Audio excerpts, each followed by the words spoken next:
आकाशवाणी कोलकाता खबर पढ़ाए धनंजय सोरेन। दिसम रे नितो हबिते नवा करते तुगे 9,000 आगे रेल जोना कोरोना आजार रे को पड़ावकना नुकु घालो आजार रे पड़ावकान को गुट लेखा 22,09,900 बागे पेरे तिउ अकना मिद दिन रे आरहों 900 इगे पे जोना को गोज अकना नुकु घालो गोज अकान को लेखा मोगे 4,900 पुंगे इरल रे तिंगुएना मेनखाज नवा ऑक्टो रे रिकॉर्ड लेखा तुगे 12,200 इगे बार जोना को फरिया कना नीत हबिते गुट बागे 1,00,000 मोगे 9,000 पुंगे तुर जोना को फरिया रुवड़ कना जगत जकात रे कोविड-19 ते लोहजुरिया कान को लेखा 12 करोड़ बागे 9,000 इगे 9,000 खना हो पारमकना नवा आजार खना 1 करोड़ मोगे 9 लाख पेगे 3,900 एगे रेल जोना को फरिया रुवड़ कना गोज अकना को 1 लाख आगे 1,000 खना हो बढ़ती पश्चिम बांग्ला रे रिकॉर्ड लेखा 2,100 आगे याय जोना नोवेल कोरोना वायरस ते को लोहजुरिया कना ओनाते लोहजुरिया कान को लेखा बढ़ावा कना 1,22,100 गे आरे नित हबिते नवा करते 2,100 बागे तुर जोना को बेसेन तायम मोट आगे 9,000 इगे आरे जोना को बेसकना मिद दिन रे गोज अकाना को आरहों मोगे पे जोना नुकु घालो गोज अकान को लेखा पोनत रे 12,300 पेगे पुन रे तिउ अकाना उत्तर बंगोपसागर रे उनावकान दा रिमिल दो केरमेंते पुछिम नाखा से मडराव चला कना नोआ रेना औरसंगते कोलकाता घालो दक्षिण बंगो रेना अनमान सनाम जिला खोना गे कम बिसी झमर जड़ी रिया बेवरा दो ᱧᱟᱢᱚᱜ कना जहां जहां करे हुडुर बिजली साथे जड़ियत कनाय तेहें खोना पश्चिम बांग्ला रेना जिला करे आरहों बढ़ती ᱧᱚᱜ जड़िया मेनते होय हिसिद दप्तर रेना डगर रे बड़ाय ᱧᱟᱢ कना होय दा खातिर दरिया रे उलट कचड़ा दाड़िया हकू जीवका को दो दरिया बांग सेनो रेना परामर्श को एमकावाट कोआ दरिया तावा तपिño कांते पूर्व मेदिनीपुर जिला रे मेना शंकरपुर जामरा चांदपुर टेंगरामारी जल धात रे दरिया दा अतु टोला रे छपलो बोलन कना अड़ीगान चासबास खुतिया कना मेनते बड़ा ᱧᱟᱢ कना ओनमान 500 हड़ जुदा जुदा जायगा रेना आसरा तालमा रे को सहा हकाट कोआ मुहिम रे को पड़ाव कन हड़ को दो जमनु को सेटेर अकावाट को मेनते रामनगर 1 नंबर पंचायत समिति रे नहीं पार्षद संपा महापात्र दय बड़ाय हचो अकात लिया धुपट जड़ी कतिर सुंदरबन ना जुदा जुदा जायगा रे मेना नई बांध धसाव कना सुंदरबन ना दा उछलव रकाब कांते राहम दा अतु टोला रे छपलव कना खुती रिया धादोस मेना आमन हड़ो साव अनाज और हकू चास बढ़ती कायते खुती अकाना सागर पाथर प्रतिमा नाम खाना एमन टोठारे नोआ जपुदा जुदी लेतार नोंका गे तहेना एनखाज सुंदरबन ना जुदा जुदा गड़ा मुंडू बांध पुखरी रपुदो आमेनते हको अनुमानित कना सुंदरबन उतनो मांडेर नहीं चायरेत विधायक मनातान बंकिम चंद्र हाजरा दो मेनकादा दा पटन दफ्तर दो गड़ा मुंडू बांध बेनाव अरु लगिन कौडी होय बखरा हकाता कोरोना उनुचर टेकाव दाराम लगित पोनत रे लेतार पुंगे 9 घंटा लॉकडाउन रेना तेहें दो दोसार माहा लॉकडाउन एहब लहा खन गे नागार रे जस्ती काय डहार करे जांगे काते अथम पुलिस को अणगो हकाट कोआ लॉकडाउन रे छड़ मेना एकेन लक्तियाना परिसेवा को अनरी बांको पलावाकात खातिर पोनत चकात रे 12,300 खना हो बढ़ती हड़ को गिरफ्तार हकाट कोआ कोरोना अवस्था मेना रहो साय महारेना कमी पंथा दो जोकाना पूर्व बर्धमान जिला रे तोंगे कौडी शर्मा रिया 4 चांदो गेमोड़ माह मुद्रे लेबर बजट रिया एगे 4 हिस पूरो अकाना मेनते शासनीय पहटा खन दबी अकाना जिला शासनीय विजय भारती दो मेना कदाय नामाल दानिया खटली कमी एमा को साव सावते मेसाल अगु अकाना साय महारेना कमी रे जूर एमकाना दारे रहोय आर घाडला लाचेतान आगे पुंग टुड एगे तुर हिंस खटली को दो ऑक्तो रेगे अक्वा कमी कुड़ई दको ᱧᱟᱢᱮᱫ कना मित कुड़ी गिद्रा हा धरम नसाव कते गोज रेना ललिसते जलपाईगुड़ी रिया राजगंज थाना रेन पुलिस पे हड़ को साब अकाट कोआ पारमेन 1 अगस्त हिलो ओड़ा सुर खना ए आतेन रे होला प्रधान पड़ा रेना सेफ्टी टैंक खना उनी गिद्रावा गोज हड़मो दको ᱧᱟᱢ केदा आमिरुल हक जामिरुल हक और रहमान अली नुकु पे जोना दो पुलिस को जेरा हकाट कोआ उनी कुड़ी गिद्रा चेतन नाहजार और गोज कते सेफ्टी टैंक रे चेडुआ कादे रिया कथा दको सिकर अकादा कोरोनाते कोलकाता पुलिस कुछ असिस्टेंट कमिश्नर उदय शंकर बनर्जी दो गोजना तेहें सीमरा अक्तो कोलकाता रना डिसान अस्पताल रे उनी दो आंजेत एना उमेर ताय दो हुई लेना मोगे तुर सेरमा एरा तेद हों कोविड-19 ते लोहजुरिया कानते ओना अस्पताल रेगे को भर्ती कादेया पुछिम मेदिनीपुर ना सालबुनी कोविड अस्पताल रे तेहें सेता कोरोना ते लोहजुरी लेन मिद हर दोय पसी गोजना मुर्शिदाबाद रे कोरोना आजार ते आरहों बार हर किन गोजना नुकिन मुद्रे मिद बीएसएफ जवान होय ताहें कना आयार दिसम गमके मानतन प्रणब मुखोपाध्याय हड़मो की अवस्था दो इनके गे मेना नवा दिल्ली ना सेना अस्पताल पाहटा खना उछन आकान डगर लेकाते उनी दो नितो हों वेंटिलेशन रेगे मेनाया आर आजा ब्लड प्रेशर हृदय साव नटके दोय सभिज्ञा मेनते बड़ाई नाम कना डाक्तार को दो सारा घड़ी उनी चेतान नजर दको दोहो अकादा तेहेኛ खबर पढ़ाव दो नोडेगे मुचाद एना আকাশবাণী কলকাতা এখন শুনবেন সাঁওতালি অনুষ্ঠান।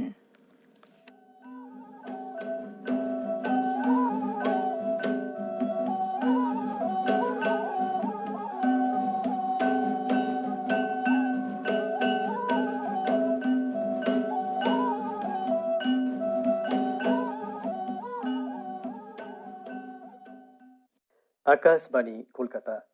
पुनसाय मॉडगेल तुरुई के टुडे तुरुई मीटरिना गीतांजलि उछन तलमाखन एहोबिना तेहिना सांताड़ी आखड़ा तेहिया तहब रेदो आंजम ताबन पे मालती मांडी और साउतेन कुआ खेमटा सेरें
मालती मांडी और साउतेन कुआ खेमटा सेरिंग पे आंजम केदा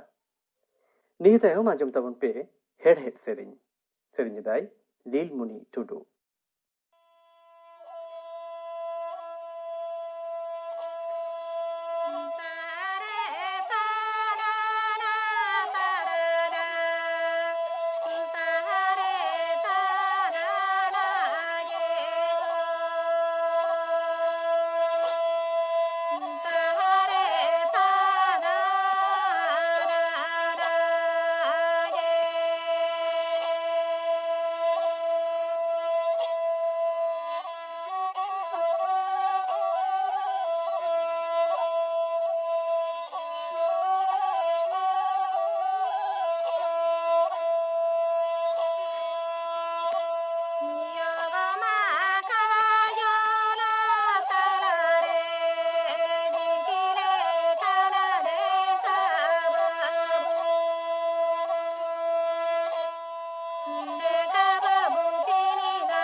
लीलमुनि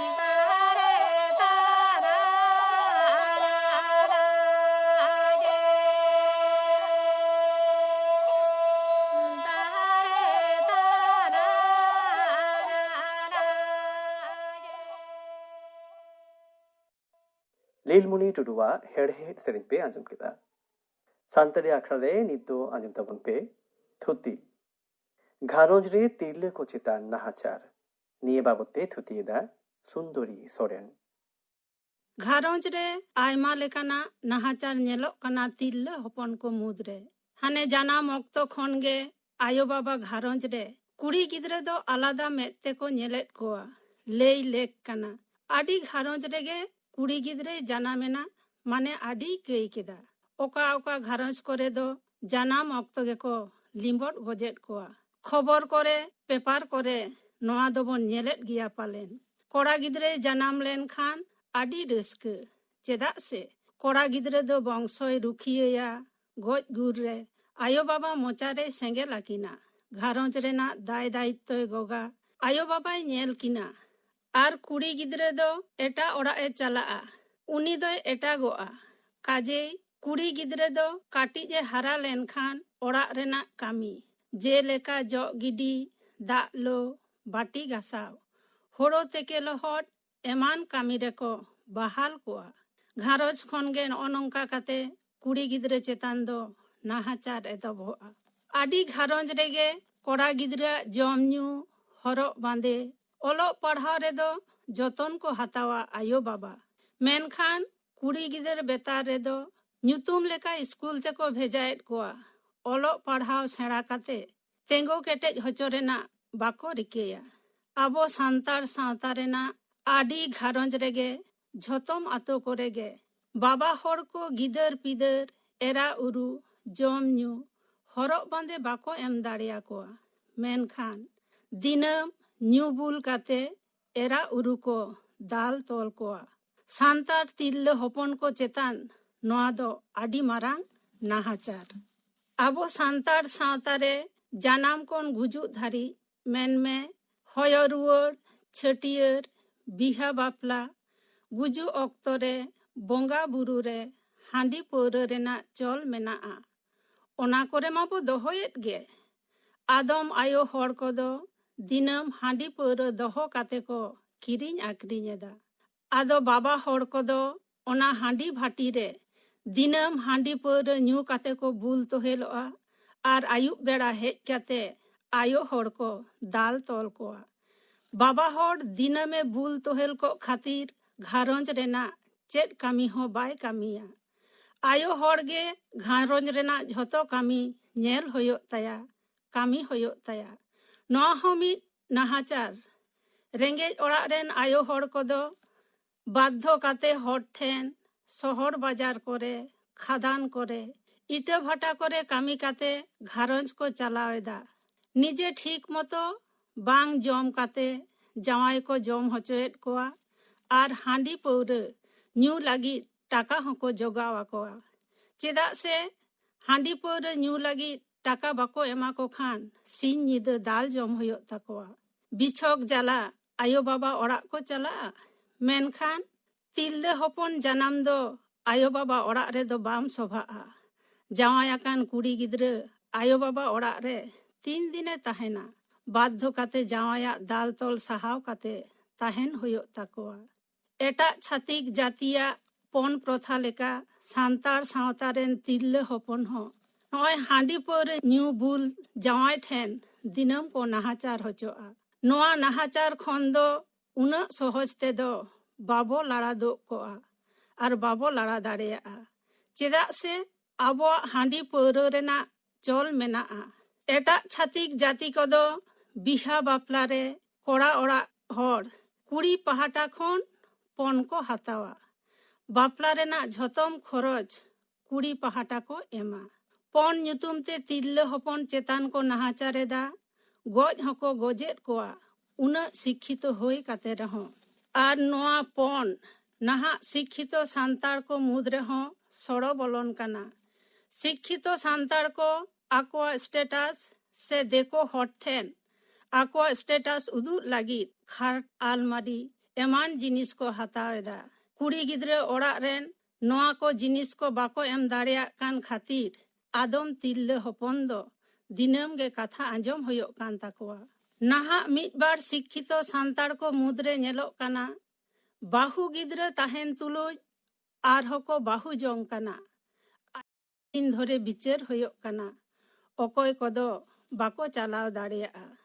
आर ओका ओका घारंज करे दो नेलो काना बाहु एरा बाको कुसियाय काना आदो उनी बांग दोहो लागी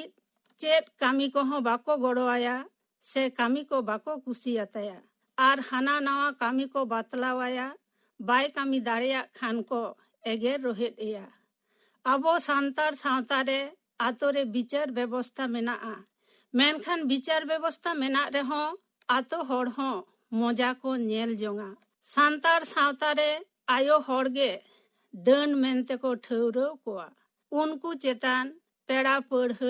पाड़ा पड़सी होड़ आदि को नाहाचारा खाली नाहाचार सुमुंग दो बांग गोज हको गोजेट कोआ सांतार सावतारेन तिल्ले हपन को नኦ नंका काते दिनम को नाहाचार होचो काना ओना नाहाचार खोन उनको लाड़ा दो को लागी से चेत लेकाते तिल्ले हपन को भलई होयोआ ओना दिशे काते धरती जाका तिल्ले हपन को नाहाचार खोन लाड़ा दोगो लागी से चेत लेकाते कुड़ी गिद्रे भलई होयोआ ओना दिशे काते 1988 सारेना 29 डिसेम्बर खोन 31 डिसेम्बर धाबी दक्षिण एशिया रेना पाकिस्तान नेपाल भूटान बांग्लादेश मालदीप भारत दिसम को इदी काते पाकिस्तान रे सार्क सम्मेलन होय लेना ओना सम्मेलन रे को गोटा लेदा घारंज रे कुड़ी गिद्रे कोड़ा गिद्रे आलादा मेते आयो बाबा आलो को नेल कोमा आर आयो बाबा को चेंघाव होयोआ कोड़ा गिद्रे कुड़ी गिद्रे समान मर्यादा को एमा कोमा कुड़ी गिद्रे दो जीवन भोर आकोआ सनामा एटा होड़ चेतान को लादे का से पर निर्भरशील उनको ओलो पढ़ाव सेना होचो काते आकोआ जांगाते तेंगो केटेज को होयोआ सार्क सम्मेलन रे पाकिस्तान रिनी उन समय प्रधानमंत्री बेनजीर भुट्टो कुड़ी गिद्रे आर कोड़ा गिद्रे फाराक मने खन सहाय लागिद आर कुड़ी गिद्रे उथनव सारी होचोय लागिद 1990 साल कन्या वर्ष पालन लागिद प्रस्तावे एम लेदा आर 1990 साल खन कन्या वर्ष पालन एतहब एना आबो सांतार सावतारे तिल्ले हपन जे दिनम को नाहाचार होचो काना जतो दिन तिल्ले हपन को ओलो पढ़ाव बाको सेणाया ओलो पढ़ाव सेणा काते बाको चेंघा काना आर आकोआ जांगाते बाको तेंगो केटेजो काना उमिन दिन दो आयमा लेकान नाहाचार होचो गिया घारंज रे तिरले को चेतान नाहाचार निये बाबते थुती पे आंजम केदा थुती केदाय सुंदरी सोरेन और तेहना आखड़ा रेना मुचाद रेदो आंजम ताबन पे मोहन चंद्र हेम्ब्रम और सावतेन को सापड़ाव तेना काराम सेरेन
na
मोहन चंद्र हेम्ब्रम और साउतेन को सापड़ाव तेना काराम सेरिंग पे आंजम केदा और निये साउते गे तेहिना सांतरी आखड़ा दो नोडे गे मुचरिना सनम को नापाई तहन ताबन पे